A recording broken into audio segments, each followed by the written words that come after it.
Feature is going to be another one that I just covered, and that is going to be dark mode. So if you go into your settings and go to display and brightness, you have a toggle between light and dark. When you flip it to dark, you do get a dark mode, and it changes the UI of every application in iOS. Now you also have automatic right here. If you turn that on, it actually gives you the ability to automatically enter and go out of dark mode. So you can actually have it set to sunset to sunrise, or you can have a custom schedule where you set where you want the light appearance and when you want the dark appearance. So that is pretty cool. I love the fact that they added in the feature to actually have it automatically change. You can also access this inside of the control center by 3D touching or haptic touching on the brightness toggle right here, and down at the bottom you will see an appearance. You just tap that and it switches the UI just like so. The next feature, moving on to photos, there have been so many changes inside of this app, from the entire UI being overhauled to a new share sheet, but I want to focus on photo search first. It looks a lot better, it looks a lot nicer, and I also feel like it works more accurately. There's also algorithms now that will be smart enough to try to predict what you want, like just showing it to you right off the bat in the search panel in Photos, which is pretty neat. Now this one's a big one. Know how you can edit photos in the Photos app? Well, what about videos? You actually couldn't really do much with video editing in the Photos app. Now you can. You can apply filters, you can apply effects to videos. You can also, this is probably the most useful feature of them all, rotate video inside of the Photos app. Now moving on to text input, it doesn't look like off the bat there have been any changes in iOS 13 because largely it looks the same, but there have been some really big ones. First off, text selection was driving me crazy. I'm so used to double tapping on a word to copy or paste it. Now you tap and hold, and then you drag to like select a sentence like that. And then if you want to move it, you can copy and paste it from there. But the keyboard, guys, the keyboard's where one of the biggest changes ever has happened, and I feel like Apple didn't really highlight it that well. You can now swipe to type, like on Android, like on every other mobile device pretty much ever created. Okay, what about like undoing text? That's a pretty key part of an iPhone or a Mac or a PC. Like, you're gonna mess up at some point. Well, previously you had to shake your phone. It was super archaic. Now that we have this,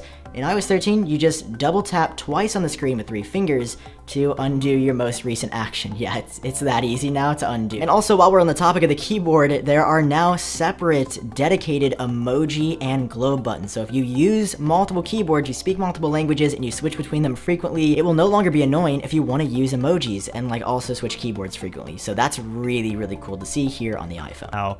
On iOS 13 than it was in iOS 12. And if we actually go to start drawing on our document here, you can see the utensils down in the bottom are a lot more lifelike, a lot better looking than they were in iOS 12. Pretty big difference there. I think they look a lot better in iOS 13. We also have the color swatcher right here. Looks a lot better than it did in iOS 13. It pops up right away instead of, you know, having to press it after already pressing it once. You have these different colors and then you have to press it again. So looks better, a lot easier to maneuver around with in iOS 13. We now have accessibility settings on the front page of the settings application, so you don't have to go digging. It's going to be on the first layer, the first page of settings now. And if you go inside of here, you'll see that we have some really cool icons beside all of these things here as well. And then we'll go ahead and go down to the third menu here, which actually displays some new options. So here in the third menu, we can actually see that we have an accessibility menu on iOS 13. So this is really cool. Instead of going to general and then accessibility like you would on iOS 12.4, you now have a separate menu for accessibility. So if we go into the accessibility menu, you can see we have voiceover, zoom, magnifier, all that jazz, and then the list goes on. So this list is quite extensive, and I definitely think that if you need any accessibility options, you should go ahead and check it out. Now if we go down here to airplane mode, you can see that our controls are actually a little bit different.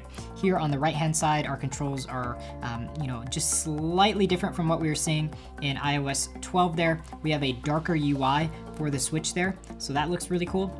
Now, one change that I did notice, which was really cool, is screen time looks slightly different here. I actually like the much cleaner look here on screen time with iOS 13. You can see that this kind of spinny dial up here on the right-hand corner has shifted down here to the left. And if we go to the bottom here, the bottom menu, you can see that we actually have communication limits. So a lot of kids were going ahead and basically continued their texting through the control center and everything like that after their screen time was over, and Apple noticed that this is not good. So they added a communication menu here where parents can actually control exactly what their kids are doing, even down to the communication limits. Is SwiftKey, basically SwiftKey. So we now have keyboard swipe gestures that you can use natively inside of the keyboard in iOS 13. So you don't need to configure any settings. You don't need to go into your keyboard settings and enable it. You could just basically start swiping and typing right away. So if I wanted to say, hey, what's up, in just one swipe, I can do that. So I think you have to stop after each word, but we'll do a space, what's up, just like that. And it actually saves some time because you can sometimes type a lot faster if you actually swipe instead of individually press on the keys. So that's a really cool feature that I'm glad has been added to iOS 13. Now in the Wi-Fi menu, we actually have a little bit different of a layout here. We have Ask to Join Networks. That was kind of an option here, but it was only on or off. But here we can actually have it notify us if the phone is asking to join a network. Now auto join hotspot is definitely a new one. I'm going to leave this as Ask to Join because I don't want to always connect to a hotspot, but it is nice to have that feature. It is definitely a welcome one. Now, one major thing in regards to the Wi-Fi and communications and everything like that, and I actually missed this previously. If we go into the Wi-Fi menu here, you can see that if I do a long press on that Wi-Fi, can't really do anything. But here in iOS 13, this is definitely a feature I wanted to see. We have a menu within the control center here. So that is really, really cool.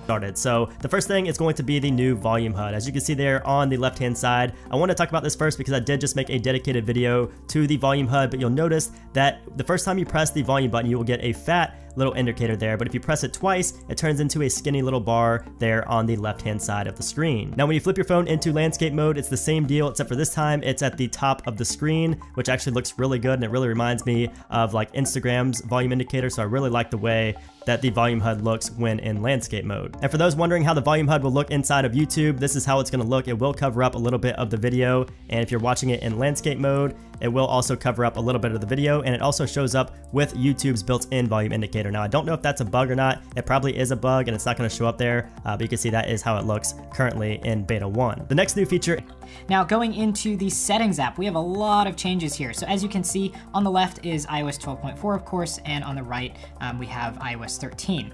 And in iOS 13, we actually have the ability to tap the sleep or rest peacefully. Next up, you remember that really obtrusive volume heads-up display that would always go in the very center of your screen? That is now finally gone. They redesigned it so it's really nice. It goes on the left side of your display just like this. Shows you the full volume at first. As you continue to adjust it, it goes extremely like slim mode on us. And yeah, I mean, we've wanted this forever, and it's finally here inside of iOS 13. Same thing for the— has to do with battery and charging your phone. So if you go into our battery settings and go to battery health, you'll notice at the very bottom we have a new option called optimized battery charging. So I'm just going to read what Apple says here. It says, to reduce battery aging, iPhone learns from your daily charging routine so it can wait to finish charging past 80% until you need to use it. So I'm going to explain this in a separate video, but this is actually a really nice feature to prevent your battery from wearing down. So really great feature here in iOS 13. Again, I will talk about that in the future, but it is going to be beneficial, so I would recommend turning that on. Now, if we go into the music— moving on to the Mail app, it actually got some pretty nice upgrades here. You can block senders now, which is fantastic, in addition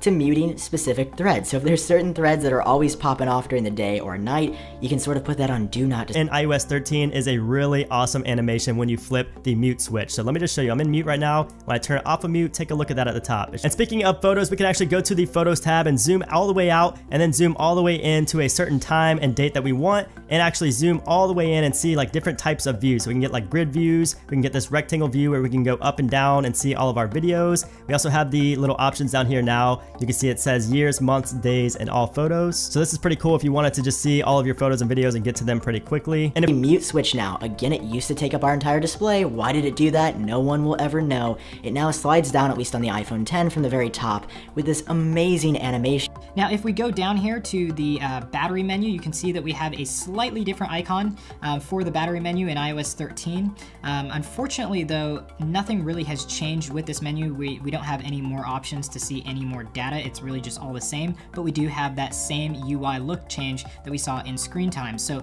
this looks absolutely amazing.